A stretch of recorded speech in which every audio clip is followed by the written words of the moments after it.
This is a message for the British public. I guess also the British government, which has vilified me and tried their very best to use the MSM to enforce an asinine narrative that I am somehow public enemy number one and I should be banned from schools. And my question is, what are you actually going to do about the fact that the streets of the UK basically run with blood permanently? I teach stoicism, self-accountability. I teach men how to be disciplined, to work hard, to be diligent. I teach men how to be successful in this ultra-competitive world. And the things I teach, the attributes which young men learn from me, are the exact attributes which will prevent somebody doing the absolutely heinous and very emotional act of committing murder. Stoic people don't often murder at a fit of rage. And we now live in a society, especially in the West, especially in the UK, where we're telling young boys, act how you feel. You should act how you feel and show more feelings. Well, that means they'll show sadness and sometimes they'll cry. It also means they'll show anger, which is why they're all stabbing each other. Because we no longer teach the things we used to teach. Why, when we taught boys to be stoic, did we not have this problem? So we're teaching the wrong things and we're vilifying the wrong people because they're vilifying me. The British government hates me and they banned me from schools because I'm somehow dangerous, when I'm literally the solution to the problem. They talk about they need a minister for men. Sure, I'll be a minister for men and I'll fix everything. I'll fix men's mental health. I've done more for men's mental health than the government has done in the last 100 years. The government has never done anything for men's mental health compared to me. Me, one man. They're gonna get a minister for men and just he's gonna tell men to be bigger cucks, be more emotional, be bigger wimps. And they think that's gonna somehow fix problems. It's actually gonna exasperate problems. But one of the problems it does exasperate is crime. Because they don't understand when you have a society without any masculine essence, without any strong men around, there's a power vacuum. And that power vacuum is currently filled with feral youth who have no respect or fear of the law. Now, we can talk at length about why these children are so brazen. But truthfully, if you have a legal system which is so disregarded and disrespected, if you have a legal system and a judicial system which has so little teeth that children don't fear it, I blame the government. I'm in Romania currently, poorest country in Europe. Teenagers never stab each other. Haven't seen it. Been here 7 years, haven't seen one. Do you know why? Because if you stab each other, you're going to go to Romanian jail.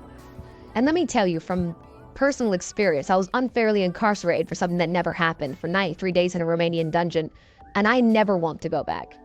I guess it's probably the same reason why in Saudi Arabia teenagers don't stab each other, because you have to go to Saudi Arabian jail. But it seems that in the UK, teenagers have no fear of jail, no fear of the police, and no fear at all of the law. I blame the legal system for this. I've talked at length about the fact that the UK is crumbling in real time and that knife crime needs to be fixed. You need men to protect you, and you need men who are brave, who are stoic, who understand they have duty and honor. That is exactly what is wrong with modern society, especially London. Who else was on that fucking bus?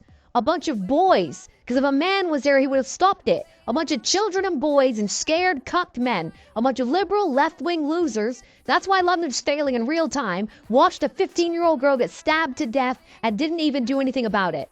I've talked at length about how as the cost of living increases, as it becomes harder and harder to make a living, crime will be exasperated. And any small problem you have will become a very large problem. I've literally said on Piers Morgan and other large MSM interviews, if you have a problem in your life and you completely ignore it, it doesn't go away, it gets worse. If you don't pay your mortgage and ignore the letters, you end up homeless. It doesn't just vanish. And the UK government and the UK populace seem to think if they just ignore this knife crime problem, it's going to go away. Yeah, everyone's stabbing each other now. Yeah, London's feral now. You can't wear a nice watch in London now. But don't worry, it'll be fine in 10 years. How?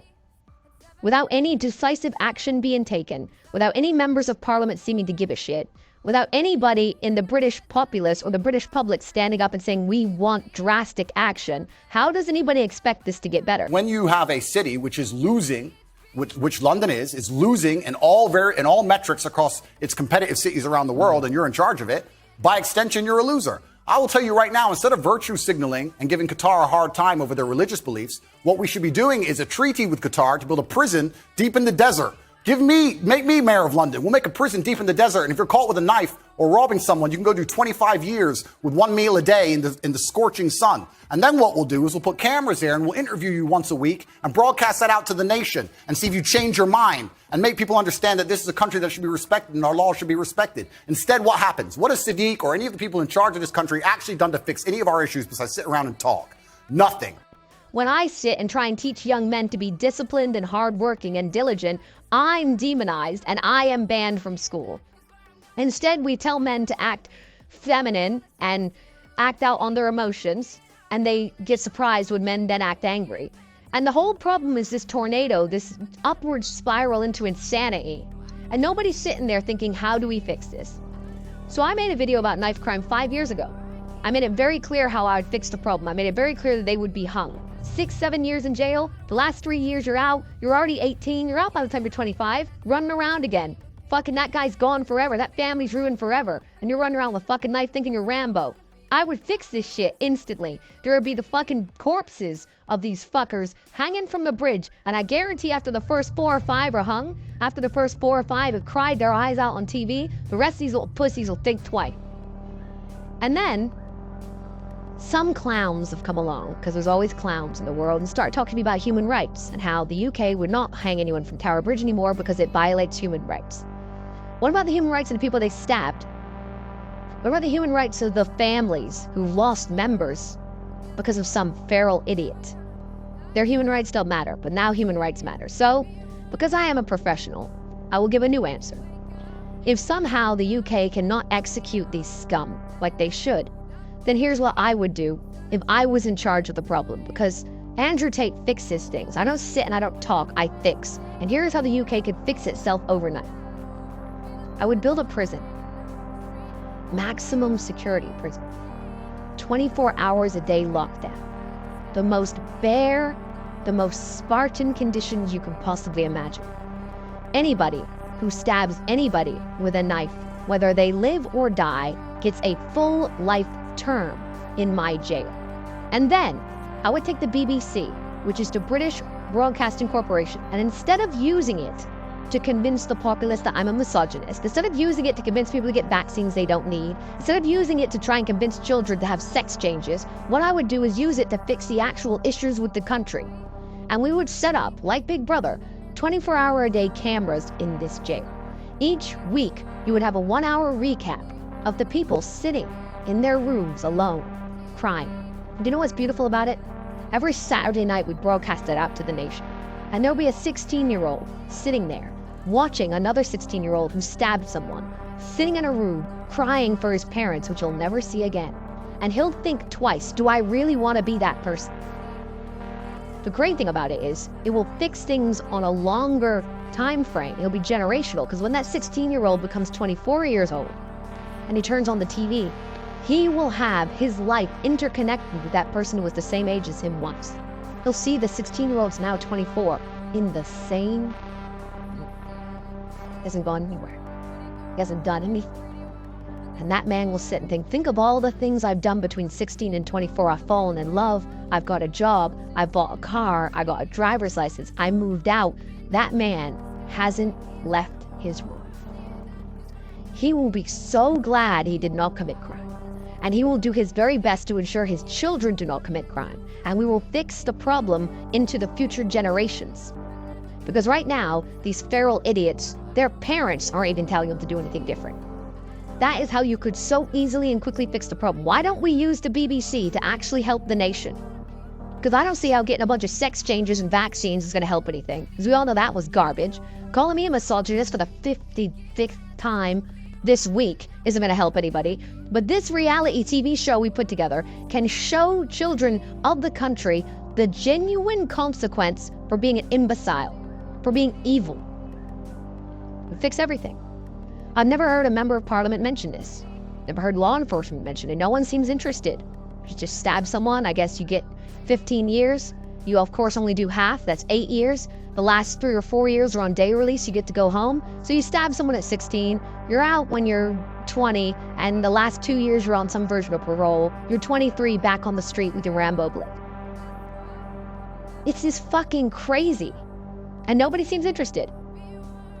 The problem could be very easily fixed if they want to fix it. So then you start to look deeper. Do they even want to fix the problem? But that's a whole separate rabbit hole. I'm making this video because very recently, I think it was 3 days ago, there was a stabbing at a high school called Lee Manor High School in Luton. I am from Lee Manor High School. That's the high school I went to as a child, as a teenager. And it has always been a disadvantaged area. It's always been a very poorly performing school. I think in my year, 3% of people passed 5 GCSEs A to C. I know that won't make sense to anyone outside of the UK, but that's the basic pass metric. We had 3% or something ridiculous.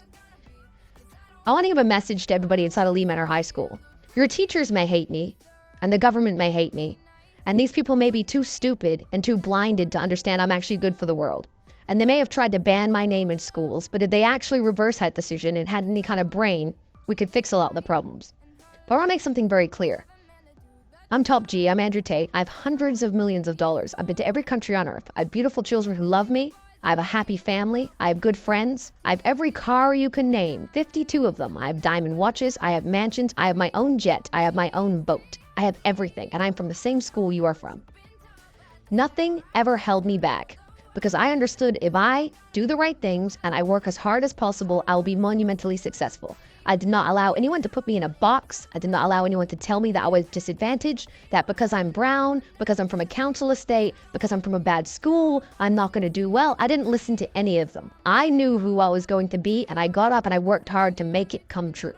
And every single one of you inside of that school and every other disadvantaged school in the country can do the exact same thing. And I will guarantee you that your dreams will never come true with a knife. There is no advantage to carrying a knife. You need to avoid that gang life, avoid that trap garbage. You need to be a responsible adult, focus on doing as the people who are living the lives you want to live are doing, and be a good person. You know what's crazy about the whole drug thing? A lot of these children look at drug dealers and think they're rich, because they're gangsters, right? Oh, he's got like $2 grand in his pocket and a blade. He's rich. Once you grow up, you realize how poor these drug dealers are. They don't even have any money. They got an Audi on finance and $2 grand in their pocket. You call that money? Hundreds of millions of dollars offshore is money. And you don't get that with a knife. A knife is never going to help you achieve those things. These people aren't even rich. And it is a ticking time bomb until eventually they end up dead or in jail. So why are you doing it? I hope this message spreads virally around Lee Manor High School. I hope everyone in Lee Manor High School understands that that's where the Top G went to school. I might have been sitting in the same room some of you are sitting in right now. And I've conquered the earth. And I never needed to stab anybody to do it. I also pray that Western nations wake up and realize, especially in Western Europe, that we have a whole host of problems. The cost of living crisis is one. Unchecked immigration is another. But if you're also going to add in a weak legal system, which is not feared, on top of all of the other problems, things are going to become dystopian extremely quickly. It is only the legal system which prevents the purge. It is only the legal system that is supposed to prevent chaos. And if you are allowing people to be born within a country and grow up with a mindset, or be imported into a country and have a mindset, or arrive at the borders of a country and have a mindset which prevents them from fearing the law because the law itself is too weak, then you're going to soon learn the harsh realities of disruption. Because when society begins to break down, and we're almost there, it's going to be full World War III.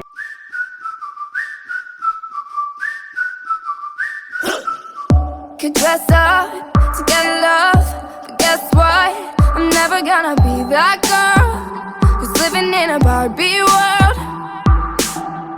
Could wake up and make up and play dumb, pretending that I need a boy who's gonna treat me like a